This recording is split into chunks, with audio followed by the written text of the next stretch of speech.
G20 की बैठक में पहुंचे 17 देश। 3 देशों ने कर लिया किनारा।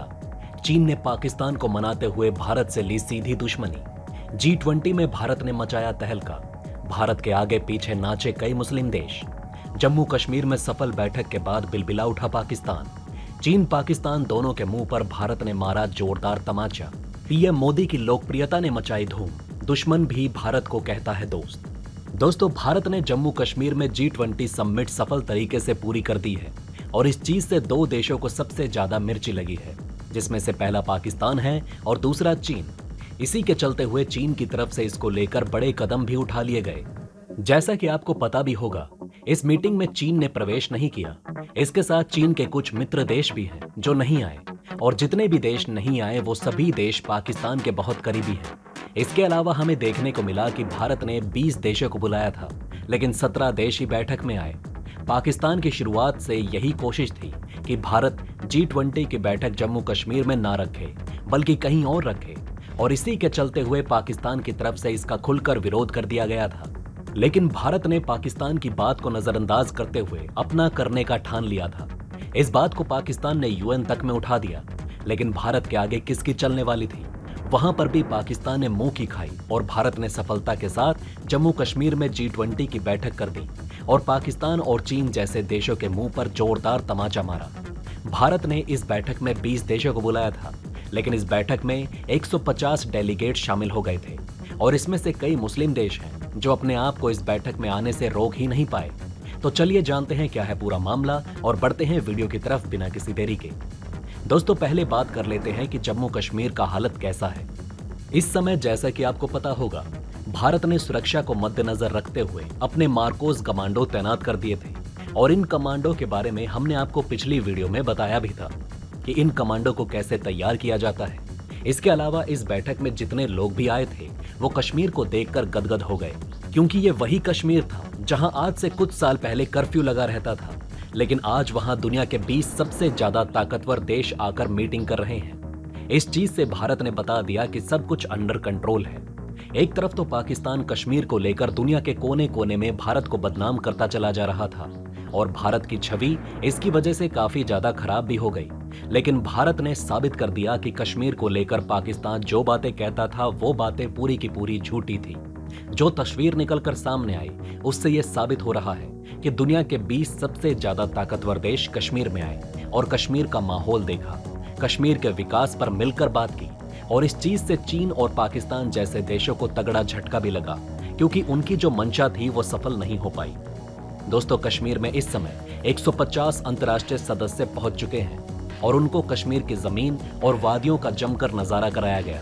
इसके अलावा बोट पर बैठाकर उन्हें सितारा की सवारी भी कराई गई। ये वीडियो काफी ज्यादा वायरल हो रही है और इस वीडियो को हमारे दुश्मन चीन और पाकिस्तान ने भी देखा। इसके अलावा पूरी दुनिया तक ये तस्वीर पहुंची है। आपकी जानकारी के लिए बता दें कि इन G20 के 20 देशों में से 3 देश ऐसे थे जो इस समिट का हिस्सा नहीं बने, जिसमें शामिल है चीन, सऊदी अरब और तुर्की। आप ये बात भी बहुत अच्छे से जानते होंगे कि ये तीनों ही देश पाकिस्तान के बहुत अच्छे मित्र हैं। इसके अलावा चाइना की तरफ से ये साफ बयान दे दिया गया कि हम किसी भी तरीके के विवादित क्षेत्र पर मीटिंग नहीं करने आएंगे। इसके अलावा भारत को इस चीज से जरा भी फर्क नहीं पड़ता। भारत ने इस मीटिंग को कश्मीर में इसलिए रखा ताकि भारत कश्मीर में टूरिज्म को बढ़ावा दे सके और कश्मीर का विकास कर सके। जम्मू कश्मीर के श्रीनगर इलाके में 25 देशों के 150 डेलीगेट्स आए, और तो और भारत ने अपने मित्र देशों को भी इन्विटेशन दिया। इसके अलावा भारत ने इस मीटिंग को जम्मू कश्मीर में इसलिए भी रखा था कि भारत ये साफ तौर से देख सके कि भारत के साथ कौन खड़ा है और भारत के साथ कौन नहीं खड़ा। इस चीज से भारत को ये तो पता चल गया कि कौन भारत का मित्र है, कौन भारत का दुश्मन, पाकिस्तान और चीन का मित्र है।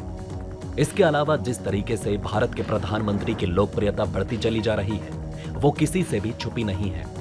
अभी हाल ही में पीएम मोदी G7 शिखर सम्मेलन में हिस्सा लेने के लिए जापान के हिरोशिमा गए थे। इसके बाद उन्होंने पापुआ न्यू गिनी की यात्रा की। ये किसी भी भारतीय प्रधानमंत्री के लिए प्रशांत द्वीप देश का पहला दौरा था। पीएम मोदी सिडनी की यात्रा भी कर चुके हैं। जापान, पापुआ न्यू गिनी और ऑस्ट्रेलिया की यात्रा के समापन के बाद गुरुवार तड़के दिल्ली लौटे प्रधानमंत्री नरेंद्र मोदी का पालम हवाई अड्डे पर भव्य स्वागत हुआ। इसके बाद पीएम मोदी ने भाजपा कार्यकर्ताओं को संबोधित किया। इससे पहले भाजपा अध्यक्ष जेपी नड्डा और विदेश मंत्री एस जयशंकर ने भी दुनिया में भारत की बढ़ती छवि और प्रतिष्ठा के लिए पीएम मोदी के नेतृत्व की सराहना की। जयशंकर ने कहा कि पीएम मोदी के नेतृत्व के कारण दुनिया नए भारत को नए नजरिए से देख रही है। पापुआ न्यू गिनी के प्रधानमंत्री जेम्स मरापे ने भारतीय राजदूत से कहा कि वो पीएम मोदी को विश्व गुरु मानते हैं। जयशंकर ने ऑस्ट्रेलियाई प्रधानमंत्री की ओर से मोदी को बॉस कहे जाने का भी जिक्र किया। उन्होंने कहा कि उन्होंने करीब 45 साल के अपने अनुभव में ऐसा कभी नहीं देखा। उन्होंने अमेरिकी राष्ट्रपति जो बाइडेन की उस टिप्पणी को याद करते हुए कहा कि मोदी के नेतृत्व के कारण भारत की छवि और प्रतिष्ठा इतनी ऊंची हुई है कि अगले महीने देश की अपनी राजकीय यात्रा के दौरान भारतीय प्रधानमंत्री की मौजूदगी वाले कार्यक्रम में निमंत्रण की भारी मांग है।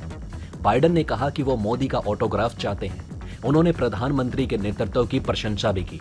विदेश मंत्री ने कहा कि पापुआ न्यू गिनी के बाद हम फिर उसके बाद ऑस्ट्रेलिया गए। ऑस्ट्रेलिया के प्रधानमंत्री ने पीएम मोदी को कहा बॉस। उसकी भी एक कहानी है। पीएम मोदी को बॉस कहना ऑस्ट्रेलियाई पीएम की स्पीच में नहीं था। उन्होंने बाद में मुझसे कहा कि ये उनकी भावना थी। मुझे अंदर से आवाज आई कि मुझे अपनी भावना को प्रकट करना चाहिए। उन्होंने कहा कि जब किसी देश और वो भी ऑस्ट्रेलिया जैसे देश के पीएम द बॉस कहें और पापुआ न्यू गिनी के प्रधानमंत्री कहें कि वो पीएम मोदी को गुरु मानते हैं, तो मैं आप सभी को समझाना चाहता हूं कि अभी जिस परिप्रेक्ष्य में दुनिया हमारे देश, हमारे भारत को देखती है, उसका सबसे बड़ा कारण है प्रधानमंत्री नरेंद्र मोदी का नेतृत्व।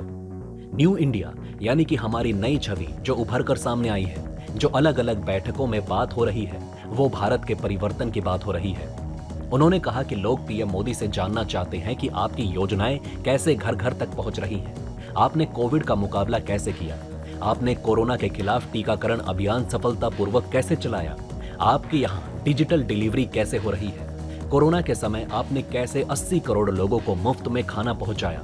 मेरा सौभाग्य था कि मैं ये सब खुद देख रहा था। जब कोविड की बैठक हो रही थी और अमेरिकी राष्ट्रपति जो बाइडेन ने कहा कि पीएम मोदी का ऑटोग्राफ लेना चाहता हूं, जब उन्होंने कहा कि मेरे ऊपर काफी दबाव है, कई लोग स्टेट डिनर पर आना चाहते हैं, अंत में उन्होंने ये भी कहा कि आप इतने लोकप्रिय हैं कि जब भी आते हैं हम पर दबाव होता है कि हम आपका कैसे स्वागत करें। ये कोई हंसी मजाक वाली बात नहीं है। मैं पीएम का आभार व्यक्त करना चाहता हूँ। आज हमारे देश का जो गौरव बढ़ा है, देश की जो छवि दुनिया के सामने आई है, उसके लिए पीएम मोदी को पूरा श्रेय जाता है। हालांकि दोस्तों, इस पूरी खबर पर आपकी क्या राय है, कमेंट करके हमें अपनी राय जरूर बताइएगा। इसी के साथ मैं मिलता हूं आपसे ऐसे ही किसी अगली वीडियो में। तब तक के लिए बने रहें हमारे चैनल पर। जय हिंद, जय भारत।